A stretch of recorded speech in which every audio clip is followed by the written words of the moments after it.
This is China's bridge-building monster. A machine lifts a 1,000-ton concrete beam, stretches itself 40 meters to the next pier, and locks it in place. Another segment done. That's how fast China builds. Now zoom out. A bullet train glides over the sea at 350 kilometers per hour. Skyscrapers assembled like Lego. Hospitals finished in days. A high-speed rail network longer than the rest of the world combined. All what I just said can be described in 2 slides. So here's the question. How did a largely rural country become the world's fastest builder? And why are so many nations letting China build their future too? To truly show you the scale of what's happening, let me ask you one question. What do a railway in Kenya, a port in Greece, and a skyscraper in Pakistan have in common? Different countries, different continents, same builder. To grasp the scale, pull the map wide. Pins everywhere. Lagos and Mombasa, Addis and Maputo. Ports deepened, dams raised, rails straightened, stadiums lit. On islands in the Atlantic, you'll find housing blocks, a stadium, even a parliament complex stamped with the same project DNA. Chinese blueprints, Chinese crews, Chinese loans. But why do they all choose China? Let's start with 3 words.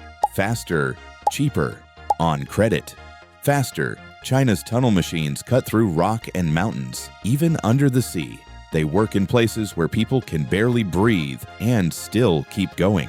In factories, whole building parts are made ahead of time. Walls, floors, stairways, and then shipped out and stacked like a giant Lego set. A 57-story skyscraper in Changsha, built in less than 3 weeks. Cheaper. A kilometer of subway that might cost a fortune in New York can be built in China for a fraction of the price. New York's 2nd Avenue subway took decades just to open one short line. In China, an entire city's metro can appear in the same time it takes New York to finish one station. Fast isn't only fast, fast is cheaper. On credit. Can't pay right now? No problem. The diggers still arrive tomorrow. China's state banks send the money. Chinese companies bring the workers. You get a bridge to open and a photo to take. And they get a promise that you'll pay later. But that promise comes with strings. Sri Lanka's big port didn't make enough money, so the government handed it over to a Chinese company for 99 years. Kenya's new railway was built in record time and left behind billions of dollars in debt. For some countries, it's a shortcut to progress. For others, the bill comes before the benefit. As U.S. President John Adams once said, there are 2 ways to conquer a nation, one with the sword and the other through debt. China usually chooses the second way. Instead of shooting, it lends. You know Chinese, they are skillful. So, how did China manage to leap forward so sharply? And how much power does it still have left? Let's rewind time about 40, or better yet, 50 years back. Shenzhen was just a small fishing town on China's southern coast. Then China's new leader, Deng Xiaoping, drew a circle on the map and said, "Let's open this area to the world." Foreign companies arrived with money and technology. Chinese workers and engineers learned fast. Instead of buying trains from other countries, China began learning how to build its own.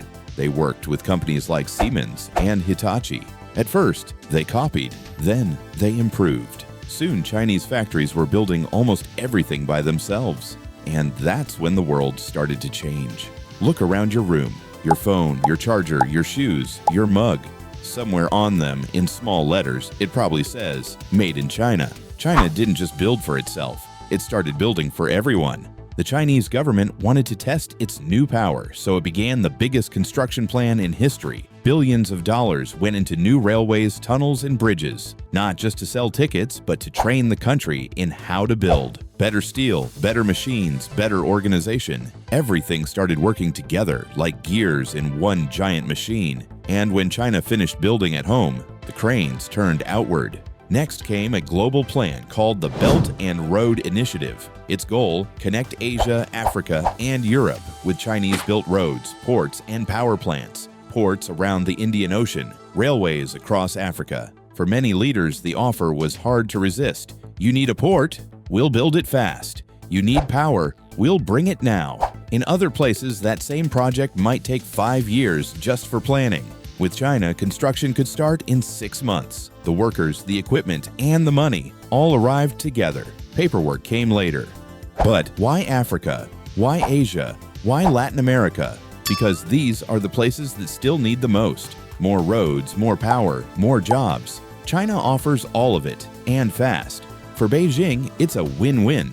They keep their factories busy and gain influence around the world. It's conquest without war. Imagine you're the leader of a small country. Your port is overcrowded. Your power grid is weak. Your people need jobs now. Western lenders say, let's study this for a few years. China says, we can start next month.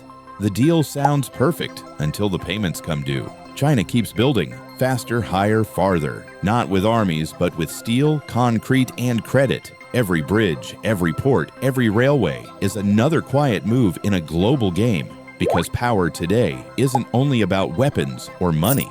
It's about what you can build and how fast you can build it.